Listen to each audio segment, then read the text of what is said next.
A lo largo de la historia humana, descendieron desde el cielo, trayendo sabiduría y tecnología superior. O eso se dice. Sus naves aparentemente fueron filmadas una y otra vez, aunque nunca de forma totalmente convincente. Y ahora estos perversos alienígenas están raptando a ciudadanos de la Tierra y haciéndoles cosas horrendas, de acuerdo con miles de norteamericanos que juran haber sido abducidos por ovnis. Son tan desagradables. Esto es terriblemente invasivo. Hay gente a la que se le extrae esperma. Se les extraen óvulos. Les implantan fetos y se los quitan. Los científicos no toman en serio los reportes de abducciones extraterrestres porque no existen pruebas físicas. Y no las hay porque no existen. ¿Realmente están bajando los extraterrestres a la Tierra e interfiriendo con los asuntos humanos? ¿O hasta cruzándose con nosotros? Examinen las pruebas más concluyentes de visitas de ovnis con creyentes y escépticos por igual. Pueden ver claramente un objeto brillante. Parece metálico. Gran parte de lo que la gente cree sobre los ovnis y las abducciones extraterrestres es cultural, es psicológico. No está allá afuera, está aquí dentro. Ustedes deciden, cuando la ciencia y lo sobrenatural se encuentran en nuestros cielos atestados.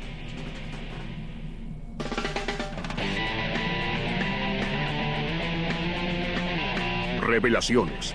¿Es verdad? Los ovnis. Naves de origen extraterrestre se acercan desde el cielo. Se intentó establecer contacto radial, pero no se pudo lograr. Las instrucciones son prepararse para un ataque de un enemigo desconocido. Nuestra moderna relación de amor-odio con los objetos voladores no identificados y sus pilotos extraterrestres ya lleva más de 50 años. Pero alguna gente cree que los extraterrestres estuvieron aquí desde mucho antes que nosotros, que de hecho le dieron a nuestra evolución el ocasional empellón en la dirección correcta. ¿De qué otro modo los antiguos pudieron construir, por ejemplo, las fantásticas pirámides de Giza o las gigantescas líneas de Nazca en Perú, que solo tienen sentido desde el cielo? ¿Cómo es posible que los europeos de la Edad de Piedra dibujasen un humanoide en traje espacial? Estas criaturas encontraron un modo de venir a la Tierra. Puede ser que sean más inteligentes que nosotros. Seguro es posible que los extraterrestres viniesen y ayudasen a los antiguos egipcios a construir las pirámides. Pero el problema es que no hay pruebas de esto. El supuesto de que los humanos no son suficientemente listos como para diseñar esto es francamente insultante. Los investigadores de los ovnis, que se autodenominan ufólogos, clasifican nuestros encuentros cercanos con los supuestos visitantes del espacio exterior en 4 categorías. Existen encuentros cercanos del primer tipo, donde los ovnis son divisados a corto alcance, pero no dejan rastros físicos tras de sí. Un alarmante encuentro durante una tarde en los cielos sobre México entra dentro de esta categoría. Comienzos de la tarde del 5 de marzo de 2004. Un avión militar de vigilancia mexicano en una misión de rutina en busca de traficantes de drogas registra una secuencia de objetos no identificados que llega a la cantidad de 11.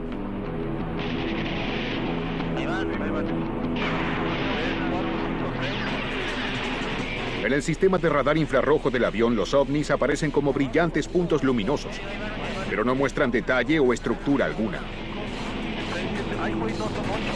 Los aviadores frenéticamente investigan el cielo para determinar qué es lo que está volando junto a ellos, pero nada pueden ver. Solo la señal infrarroja de algo poderosamente caliente. Los controladores de tráfico aéreo dicen que no pueden ver nada inusual en sus pantallas de radar. Finalmente el avión aterriza con la tripulación, el control de tráfico aéreo y los militares aparentemente sin la menor idea de lo que ocurrió. Más tarde analizaremos este encuentro cercano del primer tipo con mayor detalle. Pero primero los otros tipos de encuentros. Los encuentros cercanos del segundo tipo describen avistamientos de ovnis acompañados por rastros físicos de su visita. Muchos sostienen que el famoso fenómeno de los círculos en los cultivos entra dentro de esta categoría. La gente divisa extrañas bolas de luz sobre los campos de trigo y luego encuentra los cultivos achatados en espectaculares formaciones. Recientemente, extrañas formaciones circulares en los cultivos fueron asociadas con avistajes de ovnis en México. Luego, por supuesto, tenemos los famosos encuentros cercanos del tercer tipo. Esto involucra el contacto real, a menudo hablando telepáticamente con los alienígenas.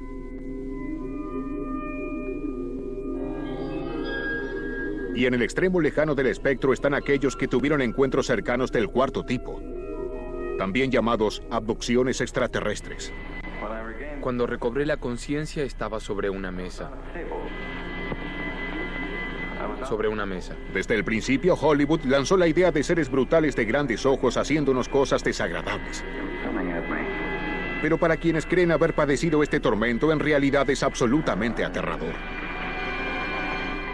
Son tan desagradables y repulsivos.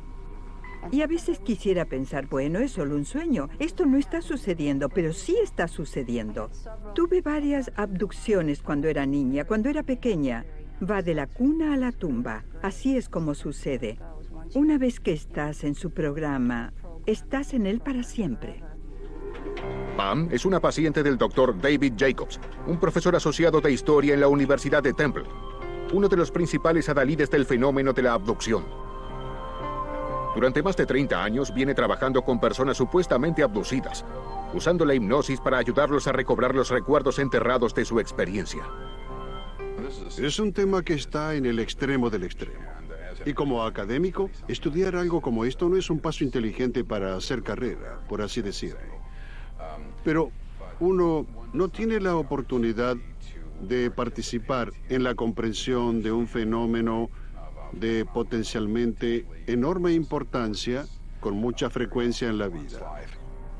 Jacobs cree que al menos 5 millones de norteamericanos fueron abducidos por extraterrestres y oyó cientos de relatos de abducciones notoriamente similares entre sí. Estoy durmiendo. Tengo la sensación de que el cuarto está muy tranquilo. A veces hay algo crepitante, no sé cómo describirlo. Y luego comienza el sonido en mis oídos, como un y de ese modo continúa. Entonces puedo ver una luz y veo siluetas.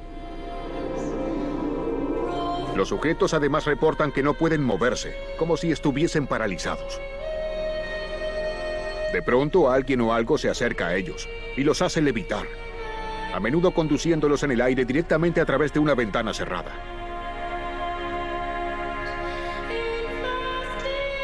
Luego los suben a la nave espacial, donde se unen a otros abducidos y esperan su destino. Lo que sucede a continuación es universalmente siniestro. Pero antes de escuchar el resto de la aterradora historia de Pam, una palabra de advertencia para aquellos de ustedes que crean haber sido abducidos y vayan en busca de un terapeuta que use hipnosis, imaginería guiada, para recobrar recuerdos enterrados de dichos acontecimientos. Tengan cuidado de lo que deseen recordar. Es peligroso. En muchos casos se ponen a gritar, a llorar, se arrojan al piso. Lo que emerge de sus sesiones hipnóticas es muy real para ellos. La doctora Susan Clancy, psicóloga y experta en la memoria, pasó 6 años estudiando a abducidos por extraterrestres. Ella cree que los recuerdos de abducciones no son recobrados en la terapia, sino que son creados allí. Todos los abducidos con los que trabajé obtuvieron sus recuerdos a través de hipnosis, o lo que ellos llaman imaginería guiada. No sé de nadie que espontáneamente haya desarrollado recuerdos de ser abducido por extraterrestres. Los abducidos a menudo parecen racionales y cuerdos, y la mayoría es muy consciente de que sus historias suenan fantásticas. Pero ellos sostienen, ¿por qué alguien optaría por recordar hechos tan dolorosos? Haremos un viaje a la psiquis humana para responder a esta pregunta y encontrar algunas perturbadoras respuestas biológicas. También reexaminaremos la increíble filmación infrarroja de la Fuerza Aérea Mexicana para ver si existe una explicación más terrenal de lo ocurrido. ¿Cuál fue el primer campeón mundial de Fórmula? Comencemos con lo básico. ¿Cómo comenzó la obsesión por los ovnis? Quizá no sea sorprendente que el avistamiento moderno de los ovnis haya tenido su auge en los primeros años de la Guerra Fría, mientras la gente estiraba su cuello hacia el cielo a la espera de aviones espías y misiles de ataque. El acontecimiento que disparó la oleada tuvo lugar en junio de 1947. Kenneth Arnold estaba volando su avión privado a través de las montañas Cascade en el estado de Washington, cuando vio un destello brillante azul y blanco a la distancia. Observó atentamente y al parecer vio algunos objetos desconocidos saliendo y entrando de los picos montañosos a gran velocidad, volando con increíble agilidad. Arnold le contó su historia a un periódico local y así nació la fiebre de los platos voladores. Más tarde, ese mismo año, llegó un acontecimiento crucial en la historia de los ovnis. El incidente que rehúsa desvanecerse y cuyo nombre es pronunciado con reverencia por los creyentes y con aburrimiento por los escépticos. Roswell. Extraños restos fueron encontrados en un rancho en las afueras de Roswell, Nuevo México, cerca de un campo aéreo del ejército norteamericano. Al día siguiente, un periódico local lanzó la primicia, anunciando que el ejército tenía una nave extraterrestre en su poder. Los militares rápidamente contestaron que los desechos pertenecían a un globo meteorológico. Pero el daño ya estaba hecho. No ayudó que estuvieran ocultando algo. El supuesto globo meteorológico era de hecho una prueba secreta de un nuevo globo espía. Fue el nacimiento de una nueva era. Después de Roswell se reportaron miles de ovnis e innumerables teorías de conspiración fueron creadas a diestra y siniestra. Y están las fotos y los videos, cantidades industriales de ellos. Algunos no tan convincentes como otros. En los anales de los avistajes de ovnis, no muchos incidentes pueden igualar el día en que la oscuridad cayó sobre el mediodía de la Ciudad de México. Y no una, sino docenas de personas captaron en sus cámaras de video algo que no era de este mundo. 11 de julio de 1991. Un eclipse total de sol comienza a oscurecer los cielos sobre la Ciudad de México. Cientos de personas apuntaron sus cámaras de video hacia arriba para filmar el fenómeno.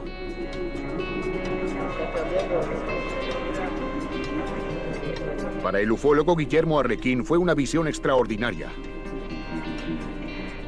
Totalmente se iba Subí a mi terraza para filmar el acontecimiento, cuando vi una luz brillante en el cielo. Hice foco con mi cámara. Entiendo que lo que filmé fue un ovni oscilando, no un planeta o una estrella. Arrequín no estaba solo en su filmación. Sergio Fuentes estaba celebrando el eclipse con su familia cuando él también miró al cielo. nada más voy a... Mi esposa e hijos insistían en que no mirase directamente al sol sin usar protección. Les hice caso y traté de seguir filmando todo lo que ocurría.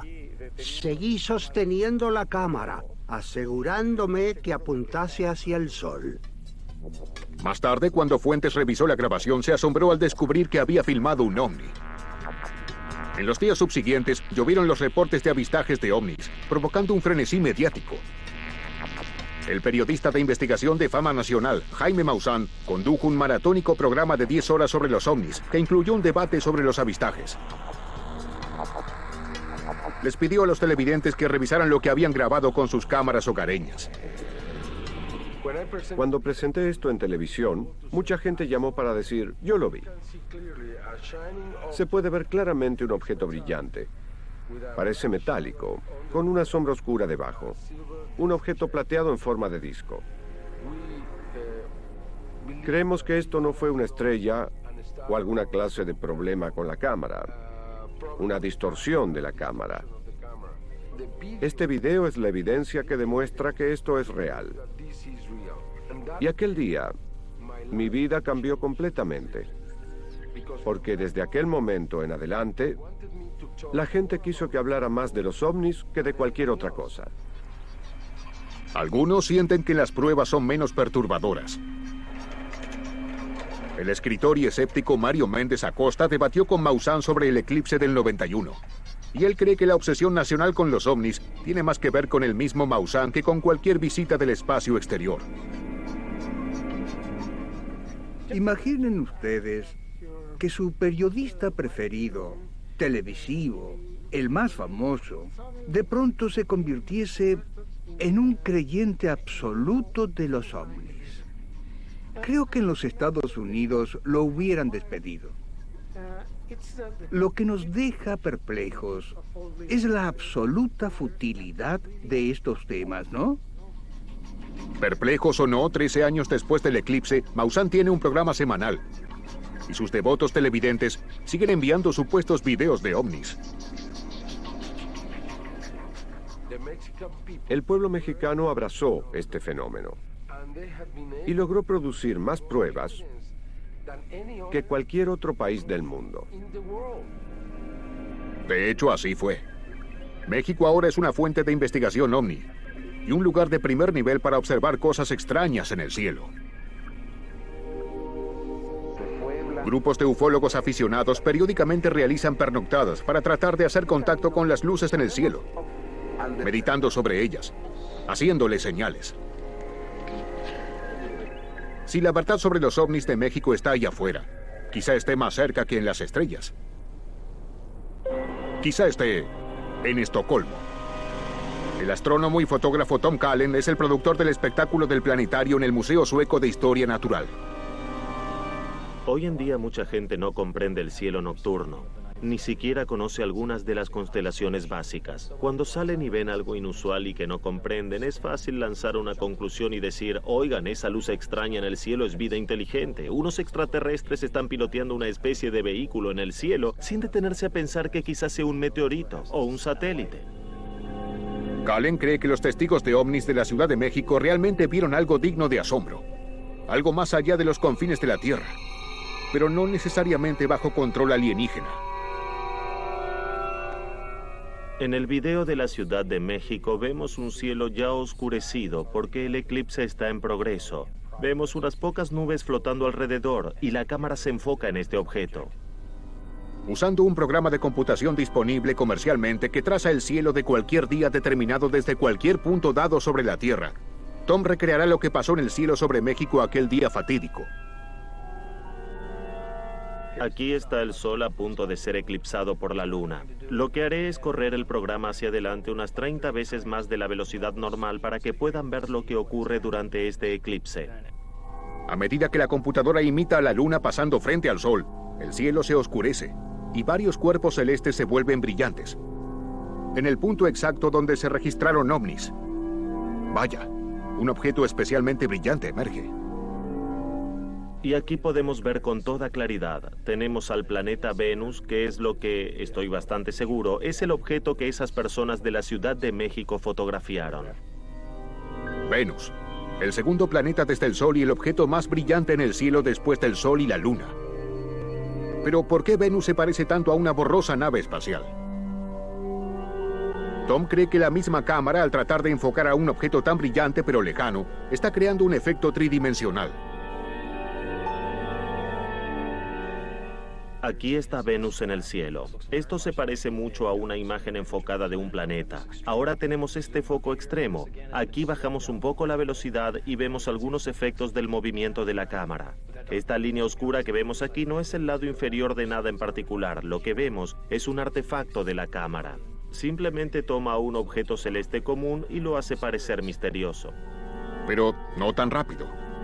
Objetos celestes comunes no pueden ser responsables de todos los avistajes de ovnis de México. Tomen por ejemplo a este extraordinario objeto que fue visto sobrevolando las cercanías de un volcán activo llamado Popocatépetl. Eso claramente no es un planeta ni una estrella. Y ciertamente no se comporta como un avión. El objeto fue capturado en video por el arquitecto Mario Ramírez, que vive en las sombras del volcán. Como muchos aquí, él cree que la actividad volcánica atrae a los ovnis a México. Y dice haber visto una flotilla entera de naves entrar al cráter en 1988. Vi una nave muy grande, de unos 300 metros de diámetro. Tenía muchas luces y ventanas. Giró sobre sí misma y luego avanzó hacia el volcán. Vi otras entrar y salir en grupos de 30 a velocidades increíbles, dirigiéndose hacia el espacio. Viven en el centro del volcán.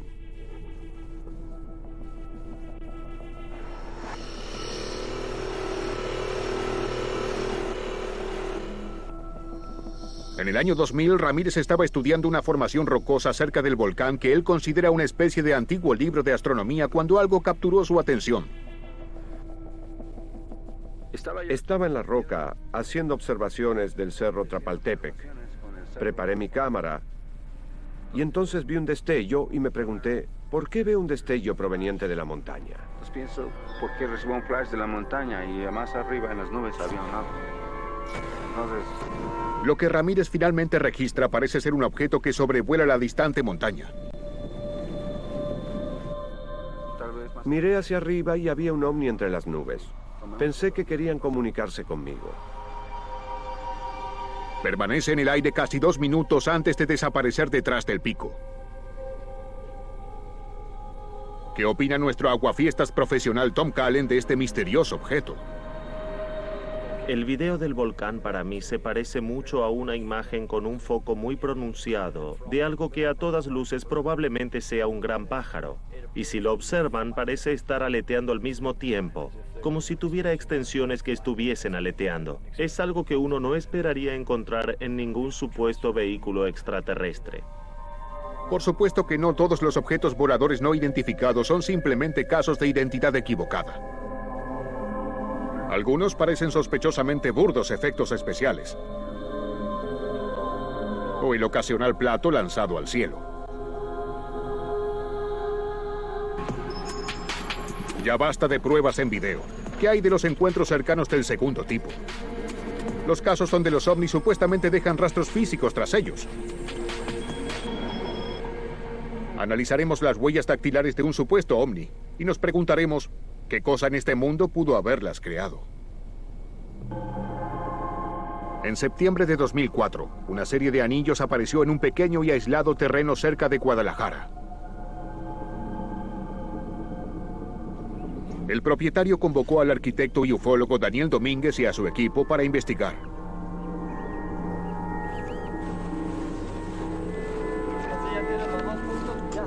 Pasaron varias noches observando el campo, y como era previsible, una luz esférica apareció. Pasó directamente sobre nosotros y la intensidad de la luz aumentó. Luego la luz descendió y continuó su trayectoria.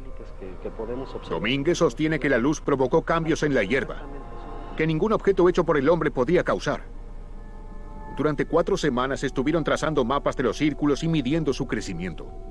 Además, tomaron muestras de suelo para análisis de radiación, que según Domínguez es lo que produce los círculos. Tomamos esta muestra el 7 de septiembre. Como pueden ver, la hierba tiene un tono más verdoso y el ancho de la hoja es más grande que el resto. Y esto demuestra que fue sometida a la radiación. A partir de las pruebas que obtuvimos, me inclino a pensar que estos círculos son productos de una energía lumínica que es producida por un objeto que viene de mucho más allá de las estrellas. Pero la doctora Laura Guzmán cree que la respuesta quizás sea más terrenal. Es micóloga en la Universidad de Guadalajara, la sede central de los hongos de México, por así llamarla. ¿Pero qué tienen que ver los hongos con los ovnis? Este es un trozo muy grande de Mycelium, que crece posiblemente alrededor de un trozo de madera o una raíz. Eureka, Mycelium. ¿Y qué tiene que ver con el tema que nos convoca? Que el hongo Mycelium crece hacia afuera desde un punto central formando anillos, a menudo llamados anillos de las hadas. Algunos hongos crean un anillo de hierbas muertas, pero otros de hecho fertilizan la hierba y provocan que se vea más verdosa y exuberante en el círculo que en el área circundante, especialmente si está siendo alimentado por materia orgánica en descomposición como raíces de árboles muertos. Estos trozos de madera estimulan el crecimiento de los hongos. Y es por eso que a veces hay muchos anillos de hadas, porque hay madera debajo del suelo. En mi opinión científica, creo que lo que provoca la aparición de los anillos de las hadas es el hongo y no hay otra explicación. Pero hay muchos miles de hongos en el suelo y apenas se conocen 50 capaces de formar los anillos. Para confirmar que este es el hongo responsable de los anillos de las hadas, la doctora Guzmán lleva la muestra a su laboratorio y la pone bajo el microscopio. Busca una señal de la tora, una pequeña protuberancia de células micóticas individuales. y confirma su sospecha. Los anillos de las hadas que vimos hoy fueron formados por hongos. ¿Y qué hay de la declaración de Domínguez de que estos anillos fueron causados por radiación del ovni? La doctora Guzmán hizo analizar la muestra y no encontró niveles elevados de ninguna radiación. Entonces, este encuentro cercano del segundo tipo termina siendo un encuentro cercano con un hongo. ¿Quieres saber cuándo vuelven a Nat Geo? México rebosa de encuentros del primer, segundo y tercer tipo. Aunque el tercer tipo, el encuentro concreto con extraterrestres, prácticamente siempre se logra a través de telepatía mental y el uso de linternas, haciendo que el contacto sea algo difícil de verificar.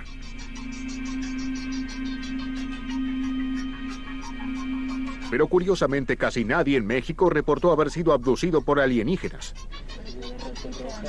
Esto contrasta en forma contundente con los vecinos del norte. Según algunas encuestas, millones de norteamericanos fueron secuestrados y llevados al interior de ovnis, y luego investigados, sondeados y hasta fecundados. ¿Por qué esta división al norte y al sur del Río Grande? Esta clase de cosa es una creencia cultural. Quiero decir, es probable que si los extraterrestres estén abduciendo personas, no solamente lo hagan con norteamericanos, sino quizás con mexicanos, brasileños, portugueses, todos por igual. Yo sería la persona más feliz del mundo si alguien me dijera que esto no está ocurriendo en realidad, que es alguna clase de no sé qué, y me sentiría muy feliz, pero hace demasiado tiempo que lo padezco. Pero antes de entrar al aterrador mundo de la abducción extraterrestre, volvamos a aquel extraño fenómeno registrado por una aeronave militar mexicana en infrarrojo. Casi una docena de objetos no identificados para los que los militares no encontraban explicación alguna. ¿Podría ser esta la prueba definitiva de visitas extraterrestres? En aquella fatídica tarde de marzo de 2004, un vuelo militar de rutina se convirtió en un frenético esfuerzo por identificar objetos que parecían volar junto al avión. Invisibles al radar y al ojo humano, eran solo visibles en infrarrojo. Los militares mexicanos divulgaron los registros infrarrojos del encuentro del avión con objetos no identificados, creando una sensación en los medios. El capitán Alejandro Franz, del Grupo de Investigación Mexicano sobre OVNIs, Alcione, decidió investigar por su cuenta. Franz es una especie de creyente escéptico. Si bien cree que los ovnis visitan la Tierra, siente que los investigadores deben descartar todas las explicaciones alternativas antes de llegar a una conclusión. Investigo estas cosas porque casi el 90% del tiempo no son ovnis. Son hechos por el hombre, o son planetas, o asteroides, o muchas otras cosas que pueden ser identificadas. Como piloto, el capitán Franz quiere recrear el vuelo del avión militar. Entonces, en el punto donde la tripulación se encontró con los ovnis, optó por virar el avión directamente hacia donde se avistaron, porque creyó que los objetos aún podrían estar allí. El avión despega de Villahermosa y sube a 3.300 metros con rumbo al este.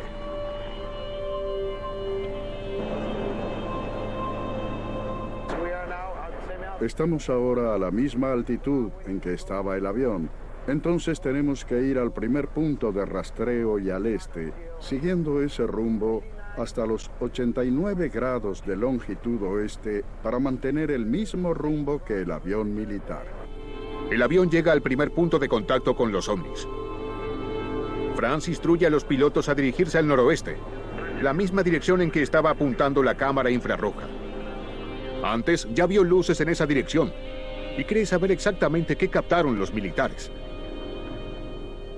Sobrevolé y crucé el Golfo de México cientos de veces. Estas luces en el Golfo de México se ven todo el año, casi siempre de noche. Cualquier piloto podría verlas con buenas condiciones atmosféricas y podrías verlos a 250 kilómetros de distancia. A unos 960 kilómetros de la costa y a casi 170 del último punto de contacto, Franz divisa lo que estaba buscando: la enorme plataforma de extracción de petróleo conocida como Cantarell. A una 4.500 metros de altura, las estructuras se ven gigantescas.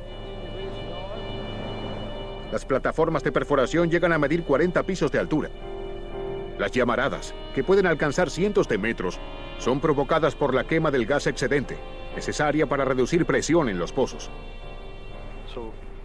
Ahí están. Estoy satisfecho porque confirmé mi teoría. Está completando parte de mi investigación y me da apoyo para seguir investigando más. Franz se siente seguro de que esta es la fuente de los famosos ovnis. Pero estos fuegos realmente pudieron haber sido registrados a 160 kilómetros de distancia en el sistema infrarrojo de vigilancia de un avión militar. ¿Y por qué parecen estar volando? Gene Seffrin parecía ser la persona indicada para consultar. Él enseña y certifica a científicos infrarrojos y usa dicha tecnología para examinar refinerías de petróleo y plataformas de extracción. No establecimos que estos objetos estuviesen volando. Algunos podrían percibir aquí que los objetos se están moviendo. De hecho, esta es una ilusión óptica creada por las nubes que se mueven con respecto a los objetos, no a la inversa. Es probable que lo que estemos viendo sea una fuente muy poderosa de calor.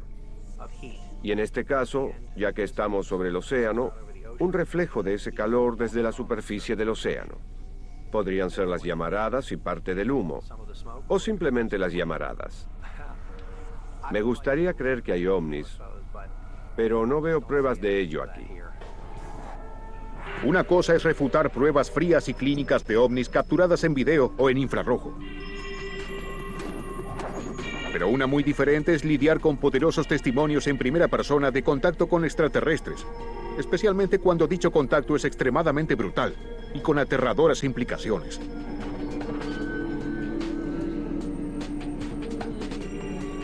¿Qué debemos creer de las personas que tienen vívidos recuerdos de haber sido abducidas y sometidas a extraños procedimientos médicos y sexuales? Si las historias de abducciones son reales y sus defensores sostienen que millones de personas muestran señales de que lo son, entonces una siniestra amenaza más allá de lo humanamente imaginable está sobre nosotros. Pero, ¿es real? Durante los últimos 50 años, miles de personas reportaron haber sido abducidas por alienígenas. Pero el defensor de las abducciones, David Jacobs, cree que son apenas la punta del témpano, basándose en una encuesta que ayudó a realizar en 1992. Si le preguntan a la gente si fue abducida o no, alrededor de 1 millón dirá que sí. Pero de hecho la mayoría de la gente no sabe que fue abducida, porque el fenómeno es olvidado casi tan pronto como regresa del mismo. Aparentemente los extraterrestres intentan bloquear los recuerdos de la gente sobre la abducción, pero es un bloqueo imperfecto. La hipnosis, dice Jacobs, puede desbloquear esos recuerdos.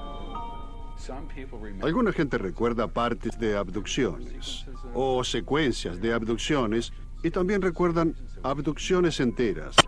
La hipnosis, por razones que no comprendemos, de algún modo abre las puertas. De pronto la gente comienza a recobrar la memoria a largo plazo, que es recordada de una forma extraña por primera vez. Entonces, la única forma en que logran recordarlo es entrando en un trance psicológico realmente relajado y concentrado. Lo que recuerdan es notoriamente similar. La experiencia de Pam es típica. Ella se encuentra despierta, pero inmovilizada en la cama. Pequeños seres grises la conducen a una nave espacial que aguarda. Allí se suma a otros en un área de espera. A veces miro alrededor y creo que las demás personas que están sentadas ahí parecen estar fuera de ella.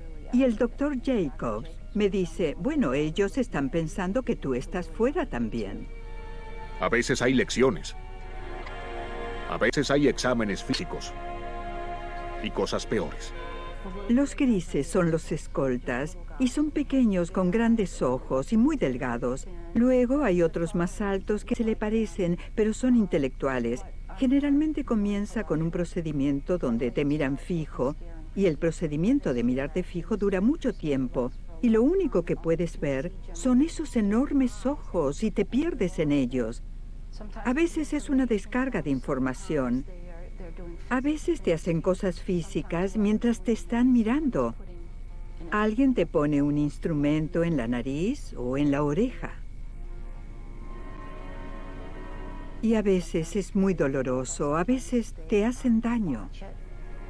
Y a veces las cosas se ponen realmente siniestras. Hay gente a la que se le extrae esperma, se le extraen óvulos, les implantan fetos y se los quitan. Creo que lo que sucede, y hasta sigue sucediendo a mi edad, es que toman un embrión, que es una combinación de nosotros y ellos, y lo insertan en nuestro cuerpo y lo llevamos por unas 10 semanas, y luego te lo quitan. Y pude ver lo que hacen con él.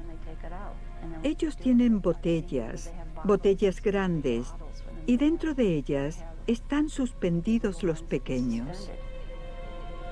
Pam no está sola. Miles reportan recuerdos casi idénticos. Un despertar al descubrir un torrente de luz entrando a la habitación. Una sensación de parálisis y terror. La levitación y el transporte a la sala de revisión de una nave espacial por pequeños humanoides grises. Y la revisión a cargo de un extraterrestre mucho más alto. ¿Cómo podría tanta gente que no se conoce entre sí inventar historias tan detalladas y similares? Lo que eso sugiere es que existe una concepción común de lo que implica una abducción alienígena de las películas hasta los programas de TV y relatos escritos. Entonces, la noción de que, como esta gente reporta cosas similares, se trata de una experiencia compartida y verdadera, es simplemente una falacia. Y luego está el método usado para obtener los recuerdos, la hipnosis. Durante largo tiempo se creyó que la hipnosis era una ventana casi mágica a los recuerdos de las personas. Más recientemente se descubrió que la hipnosis podría ser mucho más efectiva para crear recuerdos que para recobrarlos.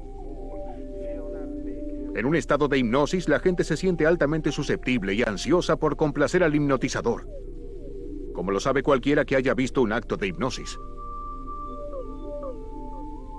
¿Saben qué estoy mirando en este momento? Esta dama tiene a su canario. Usted quizá desee ir a pedírselo. Vaya y pídale que le devuelva su canario ahora. ¿Me puede devolver mi canario, por favor? Esto puede ser bastante entretenido cuando se lo hace por diversión, pero tiene el potencial de causar un enorme daño en la terapia. La doctora Susan Clancy pasó 6 años trabajando con personas que recobraron recuerdos de abducciones de ovnis bajo trances hipnóticos. Ella está segura de que estos supuestos recuerdos fueron creados en terapia, no develados. Estudios recientes demostraron que personas altamente sugestionables producirán cualquier recuerdo que el hipnotizador solicite. Todos colóquense su pantalla solar ahora. Asegúrense de cubrir sus brazos. Cubran su rostro también. La verdad es que uno es susceptible a las indicaciones que le brinda el medio circundante o el mismo hipnotizador. Pueden envolverse con sus brazos, van a abrazarse, sienten cada vez más frío, más frío, más frío. Es demasiado difícil porque desarrollas recuerdos que se sienten reales y ni la persona ni el terapeuta podrían distinguir si los recuerdos corresponden a la realidad o no. Jacobs sostiene que él jamás conduce a un paciente a recobrar recuerdos de abducciones. Obviamente yo, como hipnotizador, soy consciente de esos problemas. Y la mayoría de la gente que viene a verme también es consciente de ellos. Ellos no quieren ser conducidos, no quieren tomar elementos de la cultura popular. Una vez que los controlas, que logras comprender cuáles son las dificultades de la hipnosis y que puedes determinar una metodología que las tome en cuenta, eso ejerce el control.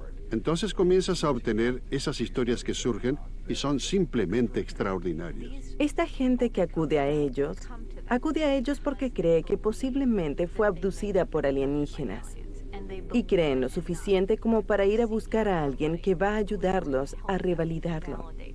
Eso es suficiente. ¿Pero por qué optaría la gente por creer que fue abducida y violada por extraterrestres? Por un lado, quizás se hayan topado con listas de verificación sobre abducción tan popularizadas como esta. Tiempo de desaparición, pesadillas sobre ovnis, desórdenes del sueño, sensaciones corporales inusuales, marcas inexplicables en el cuerpo, sensaciones de ser observado.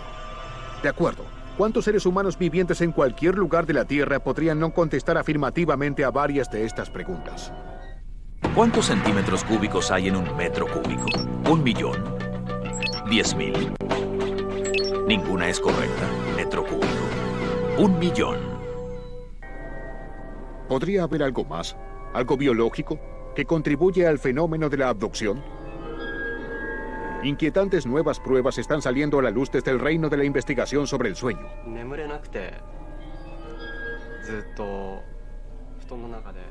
Traté de dormir en mi cama por un momento. De pronto mi cuerpo se paralizó totalmente. Si bien estaba consciente, no podía mover mi cuerpo en absoluto.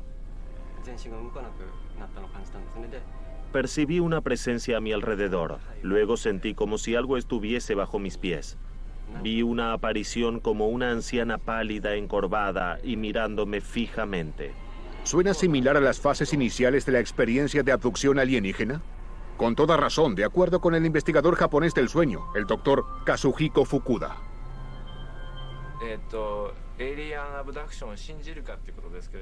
Me gustan los ovnis y la ciencia ficción, pero dudo mucho de que estas cosas realmente existan. La mayoría de la gente que sufre abducciones alienígenas tiene una experiencia similar. Se despierta en medio de la noche y luego se da cuenta de que no puede mover el cuerpo. Perciben una presencia en la habitación y la presencia es un extraterrestre. Estas experiencias básicas pueden ser explicadas por la parálisis del sueño. Durante varios años, el doctor Fukuda, un psicofisiólogo de la Universidad de Fukushima en Japón, estudió la parálisis del sueño.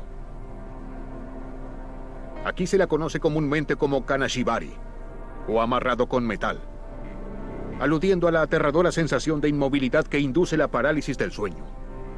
La parálisis del sueño ocurre en torno al sueño REM, movimiento ocular rápido, por sus siglas en inglés.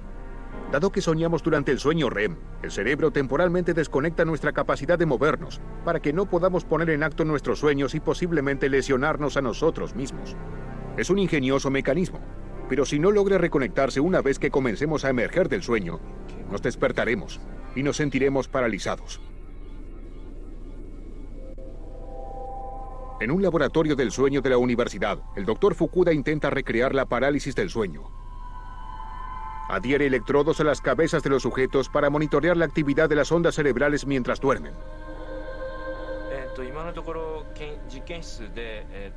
Hay una notoria diferencia entre las ondas cerebrales durante el estado de sueño REM normal y el estado kanashibari del sueño REM. Lo que descubrimos es que el estado kanashibari del sueño REM es muy similar al estado en que las personas están despiertas. Entonces, cuando alguien experimenta la parálisis del sueño, se siente como si estuviese despierto. Después que los sujetos regresan a la fase REM correcta, en algún lugar entre el sueño y la vigilia, el doctor Fukuda interrumpe su sueño. Entonces hace preguntas sobre lo que sentían en aquel momento. Muchos dicen que estaban soñando, y algunos reportan experiencias que coinciden con la parálisis del sueño. No podía mover mis manos, sentía como si estuvieran paralizadas. Algunas personas ven alucinaciones. Por ejemplo, sienten una opresión en su pecho o estómago. Y cuando abren los ojos, alguien está sentado junto a ellos o parados a sus pies. Algunos oyen sonidos extraños, o a veces sienten como si su cuerpo estuviera flotando. La doctora Clancy encuentra concluyentes los resultados del doctor Fukuda. En su estudio de 6 años sobre abducidos, cada sujeto desarrolló sus creencias después de describir un episodio que coincide con la parálisis del sueño del tipo kanashibari. Te despiertas en mitad de la noche. No puedes moverte. Entonces te sientes paralizado. Pero aún así puedes ver y oír cosas. Y la gente reporta haber visto figuras oscuras en la habitación o sentir cómo está levitando. Esto se llama mentalización onírica, que es como entrar en el estado de vigilia. Entonces, quizá las imágenes con las que estabas soñando entran a tu cuarto. Como indican la doctora Clancy y el doctor Fukuda, los tipos de interpretaciones dadas a la parálisis del sueño reflejan la cultura en la que ocurren.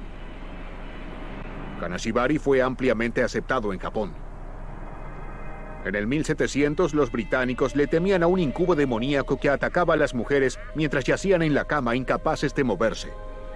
En Newfoundland, la enfermedad se denomina vieja bruja y toma la forma de una anciana hechicera que se sienta en el pecho del durmiente. En China se lo conoció durante siglos como la opresión fantasma. En Zanzíbar se llama Popobawa, un enano cíclope volador. Para la cultura norteamericana actual inundada por creencias en ovnis, quizás sea natural que la parálisis del sueño sea interpretada como una abducción alienígena. Pero la pregunta sigue en pie. ¿Qué ganaría cualquier persona creyendo algo tan aterrador, que los extraterrestres la abdujeron y violaron? De lo que a menudo no se habla es que hay enormes beneficios positivos. Hay algo más grande que nosotros, algo tecnológicamente superior que está ahí. Y que brinda a la gente una nueva mirada sobre sus vidas y el propósito de ellas y el mundo en que vivimos. Y ese es un enorme beneficio que no creo que haya sido mencionado por los investigadores de abducciones. Creo que hacen oídos sordos a los beneficios positivos acumulados de estas experiencias. Encuentros cercanos de todos los tipos parecen estar invadiéndonos cada vez con mayor frecuencia a medida que pasa el tiempo. ¿Pero significa eso que son genuinos? Si los alienígenas desean ser vistos, ¿por qué no aterrizar en el jardín de la Casa Blanca o en el Vaticano? Si no quieren que nos demos cuenta de que están aquí, ¿no tendrían la tecnología para ocultarse de nosotros? ¿Acaso sus bloqueadores mentales no serían superiores a nuestras primitivas técnicas de hipnosis? Pero por otro lado, ¿cómo podría equivocarse tanta gente? Hay una meta en este programa, y es una integración a la sociedad, no necesariamente de los alienígenas grises, sino de aquellos seres híbridos que lucen bastante humanos. ¿Y si esas criaturas son reales? ¿Y si esos videos nos están diciendo que nuestro planeta está siendo observado? Deben tratar de abrir sus mentes. La consistente falta de pruebas me dice que gran parte de lo que la gente cree sobre los ovnis y las abducciones alienígenas es cultural, es psicológico, no está allá afuera, está aquí dentro. Es hora de que ustedes decidan. Pero tengan en cuenta este pequeño detalle que la historia de la civilización nos enseñó. Mantengan las cosas simples. Donde una explicación terrenal alcanza, ¿por qué recurrir a explicaciones fuera de este mundo?